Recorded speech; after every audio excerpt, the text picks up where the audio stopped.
Ako nga pala si Jack, 16 na taong gulang, nakatira sa probinsya ng Bulacan. Isang araw kami ay napalayan sa aming inuupahang bahay sa Bulacan. Kaya naisipan ni Ina na lumipat kami sa Maynila. Okay daw doon, sabi ni Ina. Doon na daw ako mag-aaral. Marami akong makikilala na kaibigan doon. At madami daw oportunidad sa kanila sa Manila kaysa dito sa probinsya. Mas mapapabilis daw siyang makahanap ng trabaho doon. Kahit labag sa loob ko, dahil dito ako lumaki, dito ako nagkaisip, at andito rin ang matatali kong kaibigan. Masama man ang aking loob na lumipat sa Maynila, wala akong magagawa, dahil yun ang gusto ng aking ina. Pagdating sa Maynila, agad naghanap si Ina ng mauupahan na bahay, yung mura at hindi ganong kamahalan. Sa kabutihang palad, may nahanap agad si Ina na murang paupahan. Buti na lang at may naitabi akong kaunting ipon na pwedeng ipaunang bayad sa upa, wika ni Ina. Ipinasok na namin ang aming mga gamit at nagayos na kami. Sa sobrang daming lilinisin at aayusin, sa bagong nilipatan namin na bahay, inabutan na kami ng hapon sa pag-aayos. Jack, ako na ang mag-aayos ng ibang gamit. Magsaing ka na at pagkatapos ko dito tayo kumain na. Sa wakas natapos na wika ni Ina. Bumalik ka na ng lutong ulam sa labas. Bukas na bukas gumising ka ng maaga at nang may enroll kita, wika ni Ina. Kinabukasan, ginigising ako ni Ina. Anak, kumain ka na at sasamahan kitang mag-enroll. Agad naman akong bumangon para kumain. At pagkatapos kumain, dumiretso na agad ako sa palikuran para maligo. Dahil medyo may kalapitan lang sa bahay namin ng eskwelahan, naglakad lang kami ni Ina. Anak, maglalakad lang tayo papunta sa eskwelahan mo. Medyo malapit lang naman, saka magtipid muna tayo habang wala pa akong nahahanap na trabaho dito. Pero hayaan mo, pag nakahanap agad ako ng trabaho, hindi ka na maglalakad, ang wika ni Ina. Habang papalapit na kami sa eskwelahan, pabigat ng pabigat ang aking pakiramdam. At nang malapit na kami sa gate, biglang may pumaswit sa akin ng isang lalaki. Nakasilip siya sa isang bintana ng room kung saan wala naman siyang kasama doon at siya lang mag-isa. Sa di malamang dahilan, biglang bumigat ang aking pakiramdam at tumaas ang aking balahibo. Tumingin ako kay Ina at wika ko, Ina, nakita mo ba ang bata sa bintana? Tila pumapaswitin na tawag ata tayo. Asan, anak? Wika ni Ina. Nang tangkang ituturo ko na siya bigla itong nawala. Bigla akong kinabahan at pinagpawisan. Anak, bakit tila pawis na pawis ka? At parang kinakabahan. Nahihiya ka ba sa magiging mga bago mong kaklase at teacher? Ang sabi ni Ina. Hindi po, Ina. Mainit lang po talaga pagsisinungaling ko sa kanya. Tara na at pumasok na tayo sa magiging room mo, ang wika ni Ina. Mga klas, tumayo at mag-good morning kayo sa magiging bago niyong kaklase, ang wika ng guro. Ako nga pala si Teacher Josie. Ikaw, anak, magpakilala ka sa harap ng mga bago mong kaklase, wika ng aming guro. Ako nga pala si Jack, 16 na taong gulang. Habang ako ay nagpapakilala, may napansin agad ako sa dulo ng upuan na isang lalaki na tila nanlilisik ang mga mata at nakatingin sa akin. Umupo ka na sa bandang dulo sa bakanting upuan, wika ng aming guro. Nagpaalam na si Ina sa akin na maghahanap pa daw siya ng mapapasukang trabaho. Sige, Inay, ingat ka, wika ko sa kanya. Habang nagtuturo ang aming guro, napansin ko nakatitig sa akin ang katabi kong lalaki. Kinausap ko siya. Hello, bakit ka nakatitig sa akin? Makinig ka sa ating guro. Pabiro ko na sabi sa kanya. Pero di pa rin siya natinag at di pa rin niya inalis ang mata niya na nakatitig sa akin. Naanihin mo ako kanyang lulusawin sa kanyang paningin. Okay, class, pwede na kayong lumabas at kumain, ang wika ng aming guro. Jack, sambit ng aking kaklase. Tara, sabay na tayong kumain. Ako nga pala si Nena, wika niya sa akin. Sige, wika ko naman sa kanya. Habang kami sabay na kumakain at nagkukwentuhan, naitanong ko sa kanya kung kilala niya ang lalaki na katakip ko sa aking upuan. Kilala mo ba ang katabi kong lalaki sa upuan? Kinakausap ko kasi siya, ayaw niyang magsalita. Sinong katabi? Wika niya sa akin.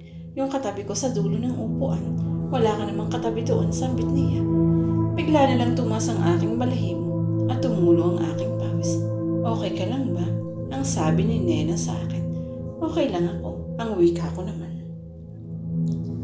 Pagkatapos namin kumain, dali-dali akong pumasok sa room para tingnan kung sino yung lalaking nakita ko. Pero wala na akong nakita na nakaupo doon. Pumunta ako kay teacher at tinanong ko siya, Ma'am, kanina po kasi nung dumating ako may lalaki na katabi ko at nakatitig sa akin. Di siya kumikibo nung tinatanong ko siya. Wika ko kay teacher. Anak, huwag kang matatakot. May ikukwento ko sa iyo. Wika ng aking guro. Ano po yun, teacher? Wika ko naman sa kanya. Ang nakita ko mo kanina yung estudyante na nagpaparamdam nito. Naging estudyante ko siya noon. Mabait, masipag at higit sa lahat matalino. Ibig sabihin po, multo siya. Wika ko sa aking guro habang ako ay pinagpapawisan at nakatas ang aking balahibo. Oo anak, nagpakamatay siya. Bakit po? Ang sambit ko. Kwento ko sa iyo para huwag kang matatakot. Wika niya sa akin. Isang araw, lagi siyang pumapasok ng maaga. Lagi ko siyang napapansin. Laging may pasa sa mukha, sa braso, paa, minsan may paso pa sa kamay. Tinatanong ko siya kung anong nangyayari. Ang sabi niya sa akin ay dahil lang daw niya sa kanyang kalikutan. Madalas daw siyang madapa, mauntog, umabunggo sa pintuan, kaya lagi siyang may pasa. Isang araw di siya pumasok sa eskwela dahil nagtaka ako at dahil di rin ako mapakali na tila ba may nag-uudyok sa akin na puntahan ko siya sa kanilang bahay. Pinuntahan ko siya pagkatapos ng klase at doon nga nakita ko na siya pinagagalitan, pinapalo, binubugbog. Naawa ako pero hindi ako nakialam dahil akala ko na ay parte lang iyon ng pagdidisiplina ng kanyang ama. Kinabukasan, pumasok siya na puro pasa. Tinawag ko siya at kinausap. Anong problema? Bakit nakita kita kahapon? Kay tila pinarurusahan. May nagawa ka bang kasalanan? Wika ko sa kanya. Hindi po, teacher. Wika niya habang naluluhang nagsasalita. Bakit ka pinapalo kung ganun? Wala ka namang nagawang kasalanan. Wika ko naman ko sa kanya. Kasi po, teacher, ayaw niya po akong pag-aralin. Wala daw po akong mararating kung mag-aaral po ako. Dahil bobo daw po ako. Tinuturuan niya po akong magnakaw at mamalimos. Sa ganung paraan daw, matutulungan ko siyang pambili ng kanyang bisyo. Pero tumanggi po ako, kaya ako po ay kanyang binugbog. Anak, gusto mo tulungan kita? Isumbong natin siya sa pulis. Wika ko sa kanya. Teacher, wag po. Naluluha niyang sabi. Kahit ganun po ang aking itay. Mahal na mahal ko po siya. Wala na po ang aking iniya. Siya na lang po ang meron sa akin. Kaya ayaw ko din pong mawala ang aking ama. Wika niya sa akin. Isang araw habang kami nagkaklase, pumunta ang kanyang ama dito sa loob ng classroom. Lasing na lasing at tila wala sa kanyang wastong pag-isip. Hinila niya ang kanyang anak at kinaladkad. Di ba sabi ko sa'yo huwag kang papasok sa eskwelahan? Sabi ko sa'yo mamalimos ka para tayo may makain. Anong kakainin natin ngayon? Kahit kanin wala tayo. Hala, umuwi ka at maghanap ka ng mga kain. Wika ng kanyang itay. Kinabukasan pumasok siya na parang lutang at wala sa wastong pag-isip. Tinanong ko siya, anak, okay ka lang ba? Wika ko sa kanya. Pero di niya ako pinansin.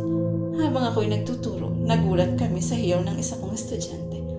Napatili siya sa takot. Nagtakbuhan para tingnan kung ano ang nangyari. Nakita namin siya na nakabitin sa itas ng talikuran at tila malamig na bangkay. Wala na siyang buhay. Siguro ay di na niya kinayang pagmamaltrato ng kanyang magulang at sa hirap ng buhay ay nagawa niyang wakasan ng sarili niyang buhay. Subalit kahit ganun pa man siya, ay nagpaparamdam hindi siya nananakit. Gusto lang talaga niya sigurong matuto na kahit sa huling hininga niya, pumasok pa rin siya sa eskwela. Ibig sabihin lang ay talagang mahal na mahal niya ang pag-aaral at gusto niyang matuto kahit sa huling sandali ng kanyang buhay. Ako din mismo madalas siyang nakikita at nagpaparamdam sa akin na tila ba nakaupo siya sa dulo ng upuan kung saan ka malapit nakaupo ngayon. Tila siya nakatingin sa akin at nakikinig habang ako ay nagtuturo. Kaya ang upuan na yun na bakante ay talagang hindi ko pinauupuan. Alaala sa kanya na isang batang masipag, matalino at may determinasyon sa pag-aaral kahit siya ay walang baon. Ganun po bang nangyari, teacher? Wika ko sa aking guro. Habang siya nagkwento, sa halip na ako ay matakot, awa ang aking naramdaman. Hindi ko napansin na habang nagkukwento ang aking guro ko, ay pumapatak na pala ang aking luha. Simula ng kinuwento ng aking guro iyon, Bagkus araw-araw ako nagdadala ng pagkain at bulaklak, nilalagay ko sa kanyang upuan, tanda ng aking paggalang at pagkabilis sa kanya.